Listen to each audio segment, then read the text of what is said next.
Okay, it's been a hot minute since I've made a little tank update between traveling and getting Miley 3 weeks ago. I've been a little distracted. But as you can see, there have been a lot of changes to the tank since I last posted an update. So here's the gist of it basically. I got back from Chicago and had well over 100 guppies, and they outcompeted the mystery snails for food, and so all my mysteries died, the babies and the adults. So that was very sad. And all the shrimpies were hiding. The gobies never came out. It just wasn't good. Nobody was happy.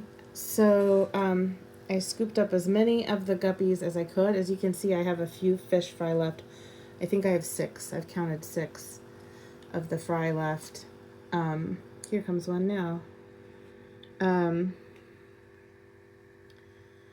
Oops, trying to focus on them is tricky when they move so fast. But anyway, I'm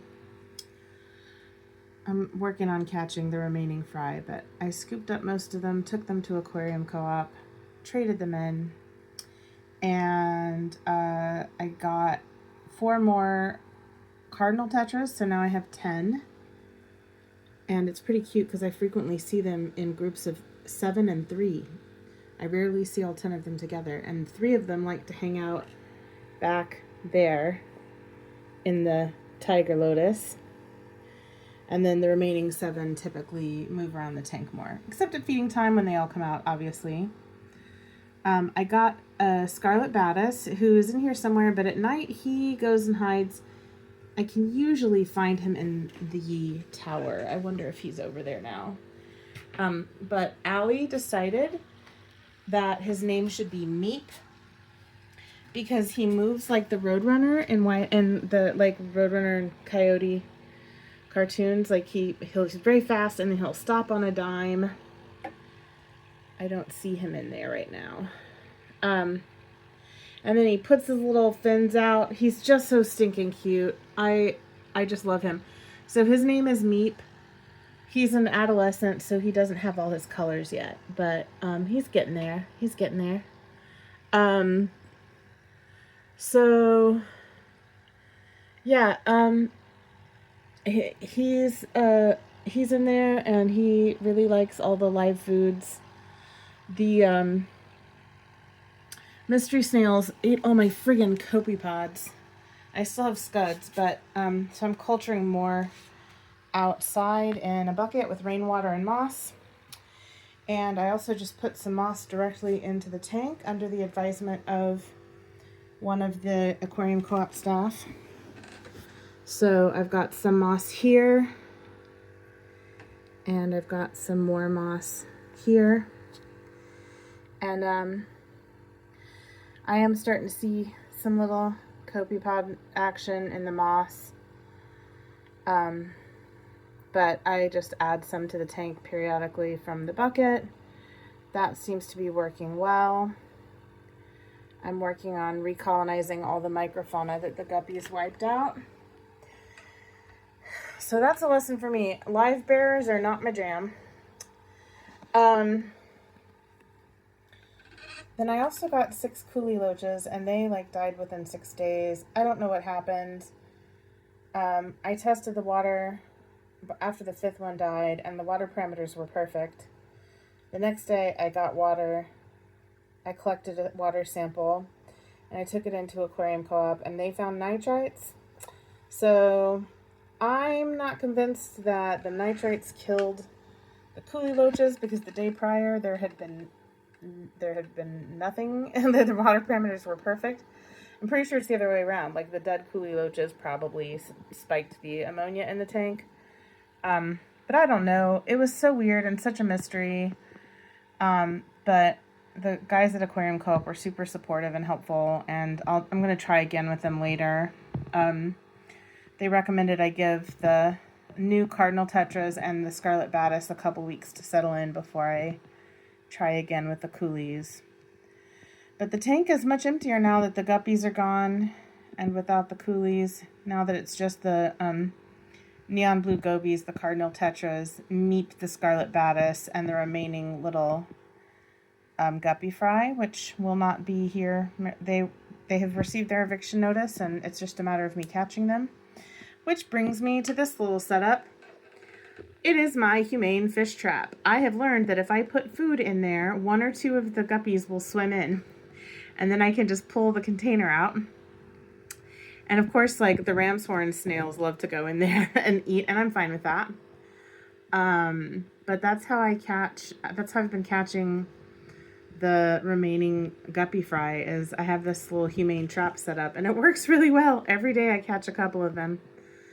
But as you can see, it's all ram's horn snails right now. But look, now that I'm like 3 or 4 generations into my shrampies, I'm getting all these weird color combinations. I love it so much. I love looking at all the weird colors. I have some yellows that are like green bodied with the yellow back. That's just a normal yellow. But I have a couple that are like green body, yellow stripe on their back. I have some really interesting kind of like pink, really, I guess, I don't know what else you'd call them, but I'm really loving all of the like weird mixed colors. And then I am getting a few that have kind of returned to the normal wild shrampy color, which I think they're pretty too. I really like them. Like, look at this friend who is mostly back to like wild shrampy, but has some like red points going on. It's so fun seeing like generations of shrampies. My poor red melon sword is struggle bussing. I do not know why it's having the trubs, but it's hanging in there.